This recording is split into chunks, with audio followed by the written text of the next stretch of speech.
Muy buenos días. Entonces, en esta ocasión vamos a hablar acerca de estructuras, lo que corresponde a máquinas. Quien les habla es la ingeniera Noemí Bustacara. Vamos a hacer este ejercicio. Dice el ejercicio: el movimiento del cubo de la retroexcavadora que se muestra en la figura se controla mediante los cilindros hidráulicos A, D, C, G y E, F. Debido a un intento por sacar de su posición una porción de losa, se ejerce una fuerza P de 2 kips sobre los dientes del cubo en J. Si se sabe que θ es igual a 45 grados, determine la fuerza ejercida para cada cilindro, o más bien por cada cilindro. Entonces, como siempre, lo que hacemos primero es como pues leer, contextualizarnos, saber qué es lo que están solicitando. En este caso que estamos haciendo ejercicios de estructuras, debemos reconocer el tipo de apoyos y puntos de unión que tiene una máquina o la máquina que se está presentando, y también contar el número de elementos que conforman el marco o la máquina y el tipo de elementos, es decir, si son uniaxiales, a dos fuerzas y o multifuerzas. Entonces tenemos nuestra máquina, observamos que hay tres elementos uniaxiales, que esos tres elementos uniaxiales son los cilindros y que aparte tiene unos brazos, los brazos por ejemplo ABCH, que es un brazo multifuerza, que tenemos el brazo BEDF, bueno, y cierto que es otro multifuerza, y el cubo que también es un multifuerza. Entonces, después de haber hecho ese análisis, sí, observar, por ejemplo, que esa porción de máquina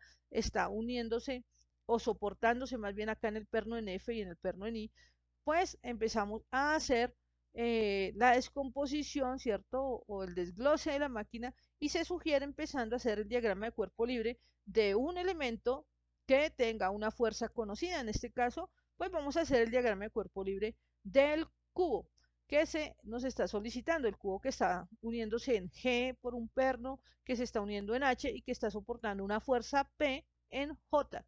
Ahora, para esto necesitamos recordar lo siguiente, que si el pasador en una máquina está uniendo un elemento uniaxial con un elemento multifuerza, la reacción irá a lo largo del uniaxial. Pero si por el contrario ese pasador está uniendo un multifuerza con otro multifuerza, habrán dos reacciones, una en X y una en Y. Pero hagamos el diagrama del cubo para entenderlo mejor. Tenemos el diagrama que está por acá, usted coloca las medidas, en este caso pues las medidas estarán en pulgada, y empieza a analizar lo que se estaba exponiendo. Por ejemplo, si nosotros observamos el perno que acá hay en G, está uniendo un uniaxial, que es el cilindro, y el multifuerza, que es el cubo. Y acá pues vamos a decir que esa fuerza va a lo largo de este cilindro. Pero, por el contrario, notamos que el perno en H está uniendo un multifuerza, que es este cubo, con este multifuerza que es el brazo. Recordemos que los multifuerzas, pues como su nombre lo indica, es porque tienen más de dos fuerzas. Y pues también dibujamos la componente P sub X y P sub Y. Pero, ¿cómo sacamos la dirección de ese cilindro? Bueno, acá en este caso estamos dibujando este triángulo y vemos cómo este triángulo que se está formando, que nos muestra la dirección efectivamente del cilindro, tiene una base de 45 que sale de 35 más 10 y una altura de 60. Y sacamos entonces el ángulo. Recuerden que el ángulo, pues que se ha sugerido que hallemos siempre es el ángulo con respecto al eje X. Entonces tú tomarás tangente del ángulo que vas a hallar, que es igual al opuesto, que son 60, sobre el adyacente, que son los 45, le sacas arco tangente y encuentras en esta ocasión que ese ángulo es de 53,3. Entonces expresas tanto la componente en X como en Y en función de la magnitud. Eso ya lo hemos trabajado, entonces no vamos a demorarnos en esta explicación. Ahora, eso para lo que está pasando con el cilindro. Y pues descomponemos digamos, la fuerza P, tanto para P sub X como P sub Y, sabiendo que la fuerza P nos decía el enunciado que eran 2 kips y que el ángulo θ era de 45 grados. Entonces tú tomas la calculadora y operas y encuentras los valores.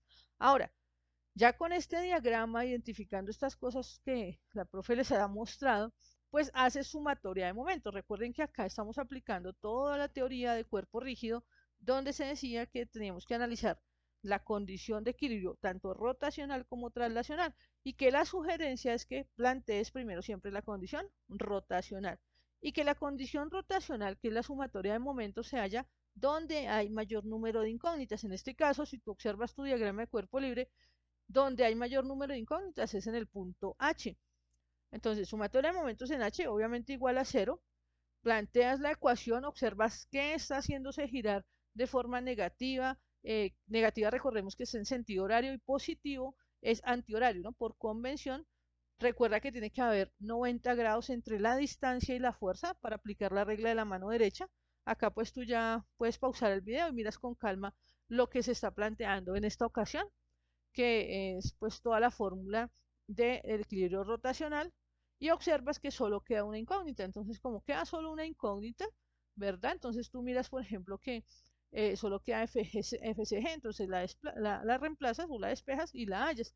Entonces miremos por acá, 8 por 1,41 kips, ¿de dónde sale esto? Pues de esta distancia de 8 asociada con esta P sub Y. Estos 16 por 1,41, ¿de dónde sale? De esta distancia que hay vertical, acá de H hasta P, ¿cierto? Aplicas esa distancia y aplicas la fuerza P sub X formando 90 grados, y observas que estas dos están girando en sentido antihorario, o sea, positivo.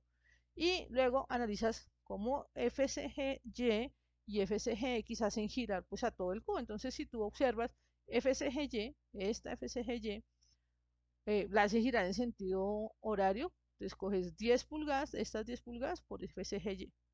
Y finalmente, pues tomas la otra que es la componente en X, o sea, esta FCGX, y la asocias con la distancia vertical para que una distancia vertical con una fuerza horizontal genere un momento, y pues se mira si es negativo o positivo. Siempre tiene que haber que 90 grados. Recuerden que eso lo vimos en cuerpo rígido en 2 dimensiones. Ahora pues ya decíamos que despejamos FCG. Lo que les decía ahorita, pues ya pausen el video, miren si los valores que se están planteando acá son los correctos. Ahora, cuando tú tienes elementos uniaxiales, aparte de decir cuánto vale en magnitud, también es importante que definas si está trabajando a compresión o si está trabajando a tensión. En este caso, ese cilindro está trabajando a compresión, pero ¿cómo lo observamos? Noten, muchachos, que lo que estamos viendo acá es cómo el cilindro está afectando al cubo. O sea, en este diagrama lo que se está diciendo es que el cubo está llevando, perdón, que el cilindro está llevando al cubo hacia el cuarto cuadrante. El cilindro está llevando al cubo hacia el cuarto cuadrante. Pero, ¿qué pasa si analizamos el cilindro? Pues por tercera ley de Newton, recordemos que ya la fuerza acá en G no iría hacia el cuarto cuadrante, sino hacia el segundo cuadrante, por la tercera ley de Newton, que dice o enuncia la acción y la reacción. Eso sí, con la misma magnitud, la misma dirección, pero en sentido contrario. Noten que acá en este diagrama pues ya se ve mucho mejor porque se dice que está trabajando a compresión. Ahora, ya después de analizar la parte rotacional, plantea la traslacional. Esto también ya lo tenemos un poco más claro, sabiendo que es tomar todas las fuerzas en X, mirar que está negativo, que está positivo, ¿cierto? Con los respectivos signos. Y pues despejas, observas que solo está incógnita H sub X, tomas la calculadora, operas y encuentras que Hx es igual a 2,86 kips. Y por otro lado está la condición traslacional, pero en el eje Y. Entonces tomas, miras que hay en Y, por ejemplo, está P sub Y negativo, está perdón, FCG en Y negativo y está HY positivo, que es lo que estamos planteando acá. Despejas la variable que está de incógnita y la encuentras. Ahora, recuerda que en un pasador como este no podemos decir si está trabajando a tensión o compresión, porque pues no es un elemento uniaxial. Lo que sí puedes hallar es la magnitud. ¿Y por qué se sugiere que haya la magnitud? Porque en mecánica de materiales tú lo vas a necesitar, o en resistencia de materiales. Ya más adelante cuando veas ese curso de mecánica de materiales vas a entender el por qué. Entonces, ¿cómo se halla? Ya saben, por medio del teorema de Pitágoras, cogen sus dos componentes y la hallan. Ahora, noten que ya hicimos el análisis de un cuerpo de los que conforman la estructura llamada máquina. Entonces, ahora, ¿qué vamos a hacer? Bueno, vamos a traer otro elemento o tomar otro elemento de esa estructura para hacerle las mismas consideraciones. Mirar cómo está la parte rotacional, la condición rotacional, y cómo está la condición traslacional. En este caso, vuelvo e indico, se sugiere tomar un cuerpo que tenga fuerzas conocidas. En este caso, el más adecuado es este brazo, el brazo ABCH. ¿Por qué? Porque tenemos lo que está dando en el cilindro CG, ya miramos que está a compresión, sabemos lo que está pasando en el perno en H, y nos faltaría pues determinar lo que está pasando en el cilindro AD y lo que está pasando en el perno en B.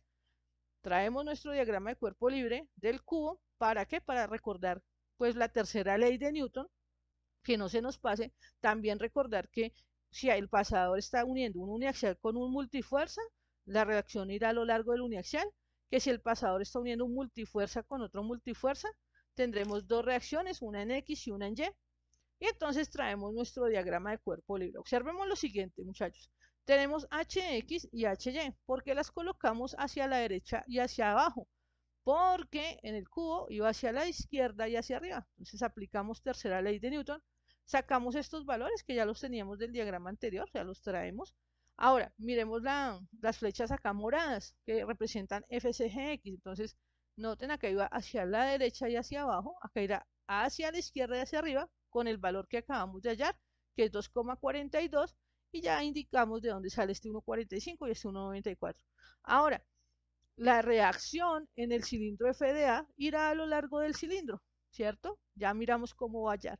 Y por acá tenemos la componente BX y BY del cilindro, ¿cierto? Perdón, del perno, que decíamos que como este perno está uniendo dos multifuerzas, no tenemos o no conocemos hacia dónde va la dirección. Entonces la colocamos, la planteamos y vamos a mirar qué tenemos y qué no tenemos. Entonces, FDAX, ¿de dónde sale? FDAX sale de FDA coseno de 36,87, FDAY de FDA seno de 36,87 y FCGX de FCG coseno de 53,13 y pues nos da 1,45 y por acá nos da FCG igual a 1,94. Pero ¿dónde sale este seno de 36,87, muchachos?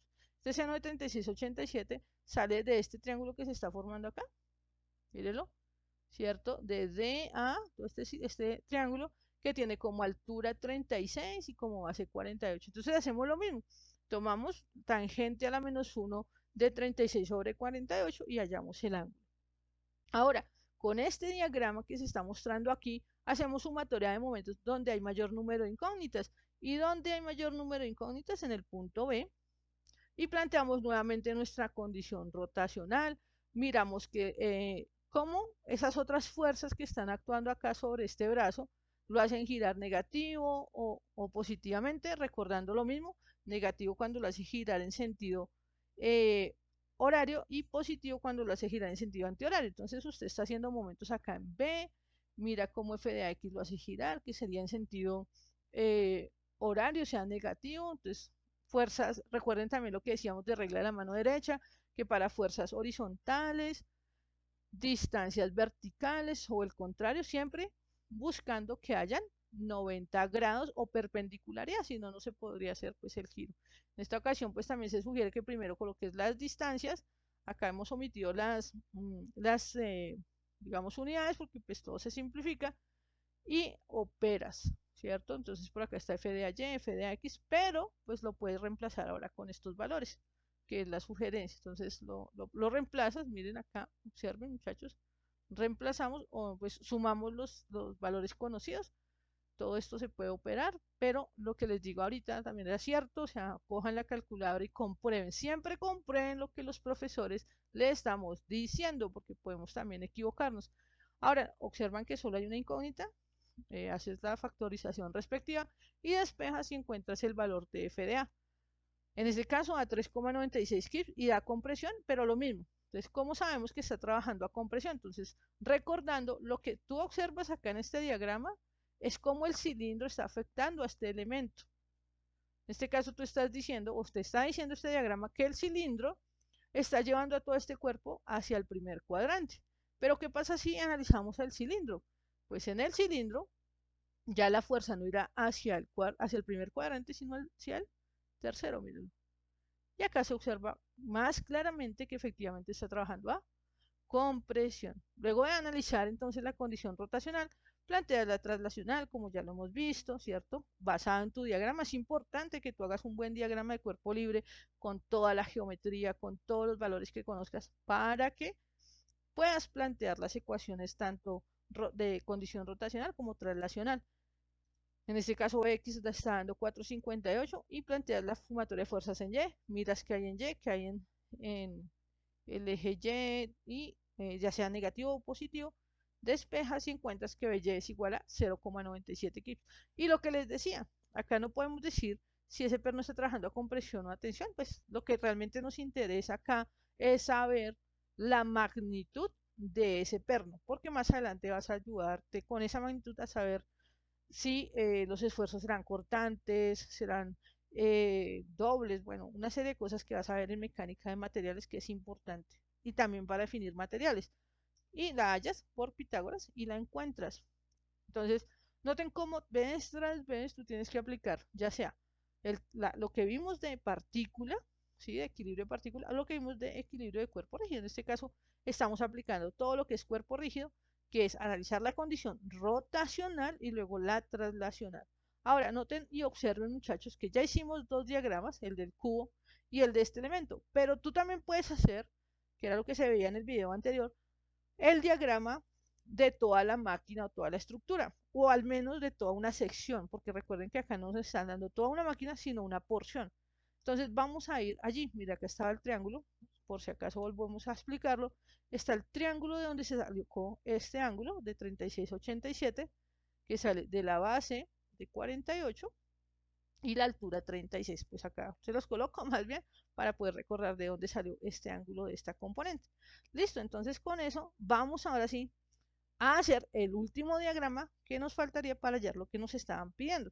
Entonces, en este caso, miren, vamos a cambiar la metodología, ya no vamos a hacer el diagrama de un cuerpo que componga la estructura, sino vamos a hacer el diagrama de la estructura o de toda la porción. Vamos a suponer que esto que se está subrayando acá en azul es como una porción completa, como si estuviera fundida, y si observamos, esta porción está sostenida en qué pernos, en el perno en F y en el perno en I. Entonces con eso vamos a hacer ese diagrama de cuerpo libre. Pero lo mismo que les decía anteriormente, ojo con los pasadores que están uniendo. Si está uniendo un uniaxial con un multifuerza, irá a lo largo del uniaxial. Si está uniendo un multifuerza con un multifuerza, irá dos reacciones. Entonces observemos, en F que hay un pasador que une este uniaxial con todo esta porción de la máquina. Y en I, ¿cierto? Si está uniendo toda la estructura, toda esta porción que es un multifuerza, con esta, digamos, el cabezote, por decirlo así, de la máquina. Entonces, vamos a hacer nuestro diagrama. ¿Qué tenemos acá? Pues tenemos las fuerzas externas, en este caso es P, que tiene su componente en X y Y, ya decíamos que en X es positiva y en Y es negativa, y dibujamos lo que posiblemente está haciendo o pasando en los elementos de sujeción. Cuando tú haces el diagrama de cuerpo libre de toda la máquina o toda la estructura o la sección, lo que buscas es determinar qué está pasando en los elementos que están soportando esa porción. En este caso, ¿quién está soportando esa porción? El perno en F y el perno en I. Entonces tú dibujas las fuerzas, noten cómo en este caso esta fuerza la conocemos porque irá a lo largo del cilindro. Y en X, bueno, en Y más bien tenemos IX positivo y Y positivo. Recuerden también que pues acá tú asumes, ¿no? Hacia dónde vas. Algunos asumen siempre positivo, pero la idea es que pues también analices cómo posiblemente debería actuar la máquina, ¿no? Lo que sí es importante es que coloques las dos reacciones. Ya con el pasar de los días y los ejercicios que hagas, vas a comprender mejor realmente hacia dónde debe ir. Es importante que el ingeniero desarrolle esa competencia de analizar lo que posiblemente está pasando con las máquinas o las estructuras. Ahora, ya tenemos estos diagramas, ¿sí? Ahora, noten muchachos, cómo no estamos considerando lo que está pasando en C, ni en B, ni en A. O sea, en este diagrama no estamos colocando esas fuerzas. ¿Por qué? Por lo que les decía inicialmente, cuando tú haces el diagrama de toda la estructura, toda la máquina o toda la porción o la sección que estás analizando, estás haciendo de cuenta que eso está fundido, que no tiene puntos de unión internos, sino solo te interesan las fuerzas externas, en este caso P, y los elementos de sujeción, que en este caso están en F y en I. Entonces, basado en este diagrama, haces lo mismo, planteas la condición rotacional y la condición traslacional. Ahora, recuerden los triangulitos para determinar las direcciones de los cilindros, en este caso está este triángulo.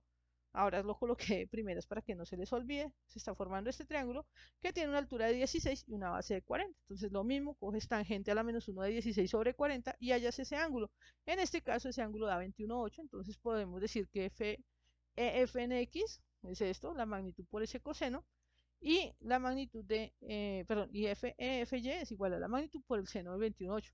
Recuerden que la sugerencia es siempre dejar el ángulo con respecto a X, pero tú puedes trabajar con respecto también al ángulo en Y es válido. Lo que tienes que tener en cuenta las relaciones trigonométricas. ¿Listo? Entonces mire cómo basados en ese diagrama, lo mismo, hacemos sumatoria de momentos donde hay mayor número de incógnitas, en este caso es I, lo coloqué en I minúscula para que se acuerden, o sea, no enredarnos ahí, igual a 0, planteas la ecuación, miras que está haciéndolo girar positivo, miras que está haciéndolo girar negativamente, basada en la regla de la mano derecha, se sugiere primero colocar las distancias y luego las fuerzas, haces la operación, despejas, observa que solo acá hay una incógnita, despejas y encuentras que FEF, o sea, ese cilindro está trabajando a tensión, pero vuelves y lo traes, mira acá lo traemos, acá no tenemos que hacer el cambio de la dirección, perdón, del sentido de la fuerza, porque acá ya estamos analizando y cortando de una vez el cilindro. O sea, ya estamos trabajando sobre el cilindro y el cilindro está trabajando en F hacia el tercer cuadrante, entonces simplemente lo mantenemos. ¿Por qué? Porque ya este diagrama está considerando lo que está haciendo el cilindro. Ahora, ¿cuándo cambiaría si de pronto estuviéramos analizando toda esta porción? O sea, la porción como el soporte de la máquina, donde está todo el cabezal y demás de la máquina, ahí sí cambiaría, pero como seguimos analizando el cilindro, permanece igual. Ahora, haces la operación matemática, sigo insistiendo, pausen el video, comprueben esos valores que están allí, si no los aproximas, los trabajas mucho mejor, pero siempre comprueba los valores. Ahora, ya después de la sumatoria de momentos, pues haces lo que siempre hemos dicho, condición translacional tanto en X como en Y, reemplazas y despejas lo que corresponda, en este caso estamos hallando IX, y por acá hallamos lo que corresponde a IY. Lo mismo acá, pues la idea es que tú halles digamos que el valor de I. ¿Cómo hallarías el valor de I? Pues toma tu calculadora, 5,79 al cuadrado más 4,29 al cuadrado y hallas la magnitud de I. Recuerden lo que les decía, eso para que en mecánica de materiales lo puedas utilizar. Y ya con esto, pues en este caso I da 7,21, pues me dio a mí, pero igual comprueben que sí es así. Y ahora pues sacas como el resumen de todo lo que nos estaban pidiendo. Entonces, ¿qué nos estaban pidiendo? Según esto nos estaban pidiendo las fuerzas en los cilindros A, D, S, G y F. Entonces la hallamos. Entonces noten que acá simplemente estamos colocando como el resumen de los resultados, que esta está trabajando a compresión, que esta también está trabajando a compresión y que esta tensión. Ya más adelante con mecánica de materiales podrás hallar los diámetros, podrás hallar el material y otra serie de cosas. Ya es importante que tengas en cuenta la estática para el diseño de máquinas. Entonces con esto terminaríamos este ejercicio. Muchachos, espero lo puedan utilizar, pausenlo cuando corresponda y por ahora les deseo que pasen un lindo y feliz día, muchachos, que estén bien y los invito a que vean otros videos de este tema.